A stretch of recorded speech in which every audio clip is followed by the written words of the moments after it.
In July of last year, one of Hernando County's own community leaders joined Hernando Pasco Hospice as our new CEO. We are very blessed to have a local person come to continue the traditions of our great nonprofit. So please welcome President and CEO of Hernando Pasco Hospice, Tom Barb.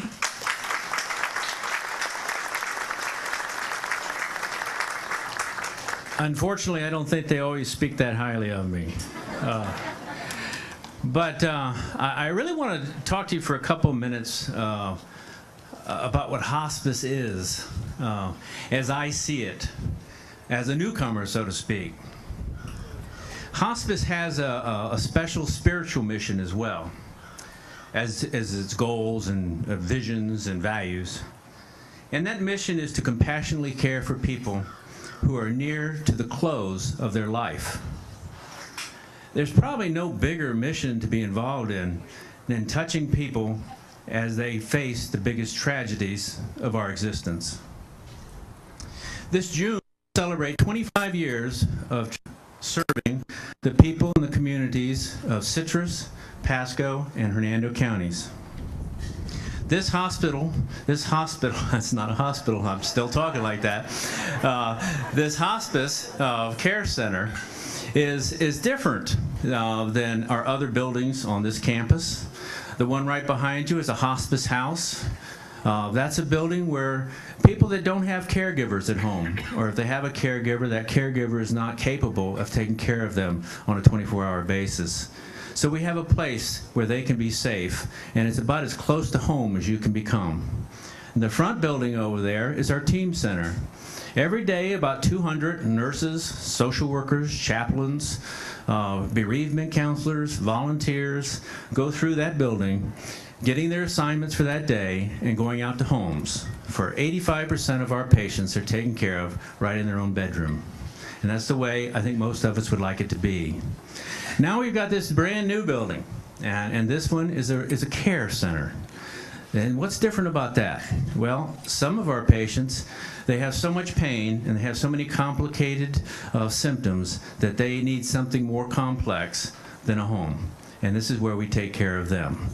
But you'll also find that it's very home-like. It's very spacious. There's 24 rooms in there, lots of room for families to come and go as they see fit.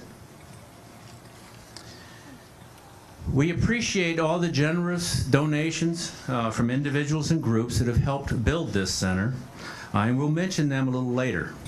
But right now I want to talk about something other than buildings and facilities, because this is about people. It's about patients, it's about their caregivers, their families, and it's about 800 hospice employees and 1,000 volunteers. That 1,800 people had other options. They could be working somewhere else, or they could be on the golf course. But they chose to be part of hospice. That's because we have such a unique opportunity to touch other human beings. Our hospice family is here to provide understanding, prevent fear, and there's a lot of it at the end, and focus on what can be done. Not what cannot be done anymore, but what can be done. Hospice is not about how to die. It is about how patients can live their dreams while they still can. Those dreams may take the form of a small child who wanted to see snow for the first time before he died. It may be an old man who played golf his whole life but wanted to swing that club one more time before he died. Those are the dreams that our people bring about for hospice patients. Hospice is not about giving up. It's about maximizing the quality of life, no matter how long that may be. Hospice serves those left behind as well as those on the journey. And I had a great opportunity this last weekend to see how those people left behind are taken care of. We have a little camp we call what do we call that? Camp. Yeah.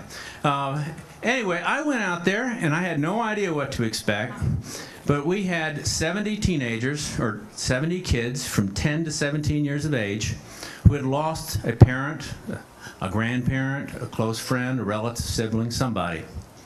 And we had 70 plus volunteers out there for a whole weekend with these kids. Now, the purpose of this camp was for them to realize that they were not alone. They were not the only one feeling grief. They were not the only ones confused. They were not the only ones feeling guilty at times.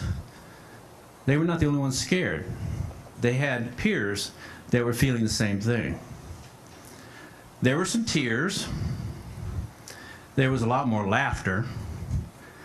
But in the end, their purpose was to communicate and deal with some of their unresolved issues. Some were not at the bedside when Grandpa died.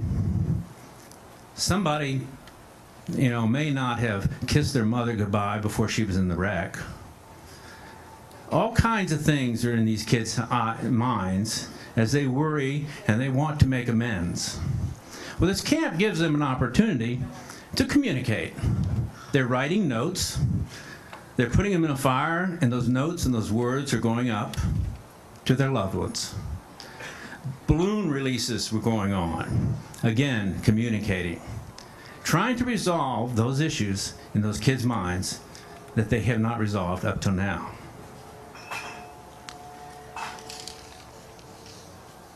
The most common statement we hear about hospice is when the family says to us,